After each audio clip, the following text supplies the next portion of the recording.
होगा और लॉकडाउन जो खत्म होगा तो उसका रास्ता क्या होगा? हाँ, बात सही है कि जान भी और जहान भी, और फिर जान है तो जहान है। तो जान भी चाहिए और हमको जहान भी चाहिए, अपना देश चाहिए। और देश के लिए अपना जीवन की रक्षा भी ज़रूरी है और अपने देशवासियों की रक्षा भी ज़रूरी है, परिवार के लोगों की भी रक्षा ज़रूरी है। और इसलिए बहुत ज़रूरी है कि इन दोनों बातें साथ साथ चलें और चलना ही चाहिए। ये बात तो ठीक है कि अभिभावक की चिंता है, और अभिभावक की चिंता नहीं, हमारी भी चिंता है कि बच्चे की पढ़ाई कैसी हो।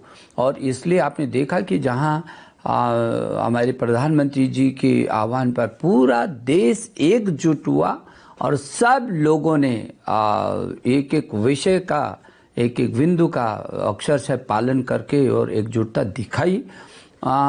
उसी का परिणाम है कि आज पूरी दुनिया में लोग जो है हिंदुस्तान की ओर देख रहे हैं। मैं ये समझता हूँ कि हम लोगों ने इन विषम परिस्थितियों में बच्चों को पढ़ाने के लिए ऑनलाइन शुरू किया है, और जो जो सुविधा हम छात्रों को दे सकते थे वो सब सुविधाएं हम लोग कोशिश कर रहे हैं कि इन विषम परिस्थितियों में हम पाठ्यक्रम सुनिश्चित करें, उसको शैक्षणिक कैलेंडर दें। हमने तमाम प्रकार की गतिविधियों को शुरू किया है। तो जब भी सामान्य स्थिति होगी तब हम तेजी से आगे स्कूलों को खोल करके और बढ़ाएंगे, लेकिन जब तक सामान्य स्थिति नहीं होती है तब तक के लिए हम चुप नहीं बैठे हैं। हम कोशिश कर रहे हैं कि नीचे से लेकर स्कूली शिक्षा से लेकर के और उच्चतम शिक्षा तक जो जो भी ऑनलाइन हम दे सकते हैं उसको हम दे रहे हैं। सर, आप ऑनलाइन की बात कर रहे हैं। बड़े बड़े स्कूल्स में तो ऑनलाइन क्लास की सुविधा है सर, लेकिन छोटे शहर या जो गांव देहात के स्कूल हैं, सरकारी स्कूल हैं, उन बच्चों के लिए या तो ये ऑनलाइन की फैसिलिटी कम है या नहीं है। तो उनके लिए, वैसे बच्चों के लिए, वैसे स्कूल्स के लिए सरकार क्या सोच रही है या कर रही है? ऐसा नहीं है कि ये सब जो हम ऑनलाइन चला रहे हैं वो केवल शहरी बच्चों के लिए है या जो आर्थिक दृष्टि से संपन्न है उनके लिए है या बड़े बड़े कॉलेजों के लिए, बड़े बड़े स्कूलों के लिए। ऐसा नहीं है। शायद ये हिंदुस्तान के इतिहास में पहली बार हो रहा होगा कि सारे बच्चे एक ही प्लेटफॉर्म पर आ रहे ऑनलाइन पर, चाहे मेरे चपरासी माली का भी बच्चा है और चाहे वो किसी शीर्ष स्कूल में पढ़ने वाला भी बच्चा है। अब ये एक हिंदुस्तान है। पहली बार लोगों को लगा हिंदुस्तान एक पटरी पर एकजुट, एक विचार से एक लक्ष्य की ओर बढ़ रहा है तेजी से।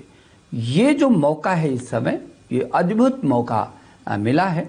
और इसलिए जो आपकी चिंता है कि वो जो गरीब के घर पर बैठे रहने वाला बच्चा है वो उसकी क्या स्थिति है, वो हमारी नज़र उस पर भी है। अंतिम छोर पर बैठे रहने वाला वो बच्चा, छात्र जिसके पास स्मार्ट टेलीफोन नहीं है, जिसके पास नेट की सुविधा नहीं है, हम उस तक भी गए हैं, उस तक भी हमारी नज़र है। और इसलिए हमारे जो स्वयं प्रभा दीक्षा और ई पाठशाला में जो पाठ्यक्रम हम लोगों ने डाले हैं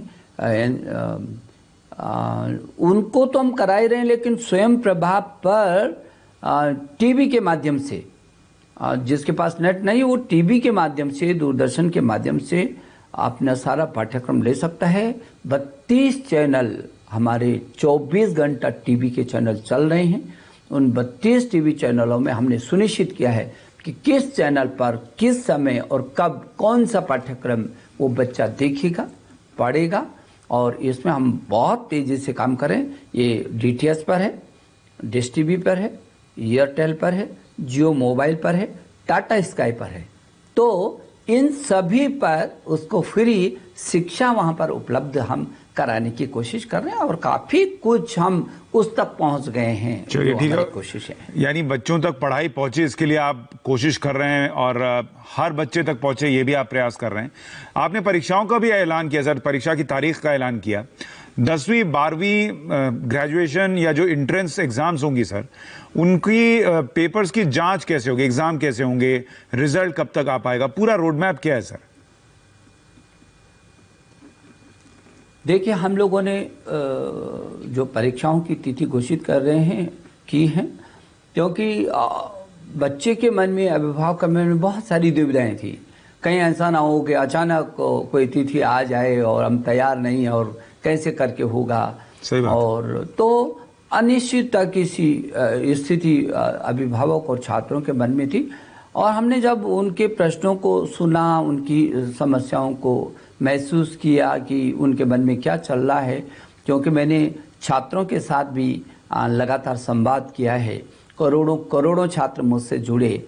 मैंने अभिभावकों के साथ भी संवाद स्थापित किया। करोड़ों अभिभावक मुझसे जुड़े और मुझको ऐसा लगा कि जो ये अस्थिरता, इसको ख़त्म कर देनी चाहिए। इसलिए हमारे विभाग ने तय किया कि जेईई जो मेन परीक्षा है, वो जेईई मेन परीक्षा की तिथियां घोषित किया हमने, और उसके लिए 18 जुलाई से और 23 जुलाई तक जेईई मेन परीक्षा होगी। जबकि नीट की परीक्षा हम लोगों ने कहा था कि ये 26 जुलाई को सुनिश्चित हुई, स्वास्थ्य विभाग के साथ बातचीत करने के बाद।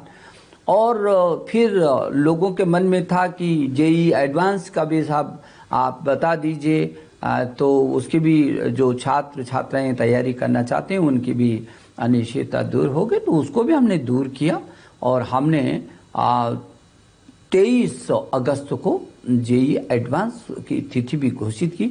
जहाँ तक अभी आपने कहा कि जो सीबीएसई बोर्ड की परीक्षाएं हैं वो कब होंगी, फिर उसकी रिजल्ट कब निकलेंगे, तो हम इसकी भी तिथि घोषित कर चुके हैं। और इसकी तिथि हम घोषित कर चुके हैं कि 1 जुलाई से 15 जुलाई तक जितने छूटे हुए पेपर हैं सीबीएसई के, वो सभी पेपर जो मूल विषय के, वैसे तो छूटे हुए 83 पेपर्स हैं, लेकिन वो कुछ वैकल्पिक विषयों के जो मूल विषय के हैं वो 29 हैं।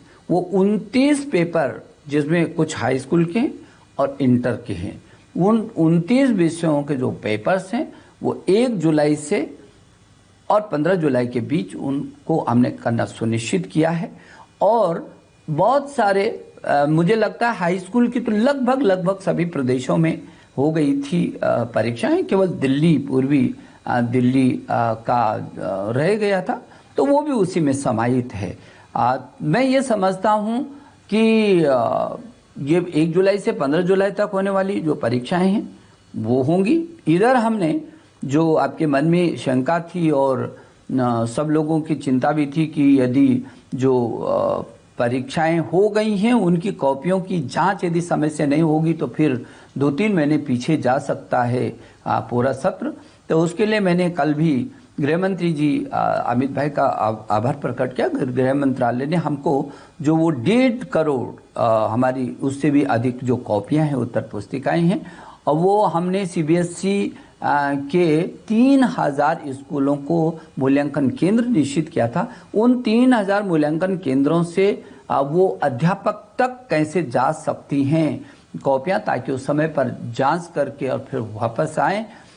तो ये रास्ता भी हमारा साफ हो गया। आज से वो युद्ध स्तर पर वो काम भी शुरू हो जाएगा। 50 दिन में हम उस सब काम को करेंगे। और इस बीच जो 1 जुलाई से 15 जुलाई तक जो छूटे हुए प्रश्न पत्र हैं, जैसे ही उनकी परीक्षाएं खत्म होंगी, तत्काल उसको पुस्तिकाओं का मूल्यांकन करके हम जल्दी से जल्दी सीबीएसई बोर्ड का रिजल्ट हम निकालेंगे। इसलिए इसमें किसी प्रकार की कोई भ्रम की स्थिति नहीं है।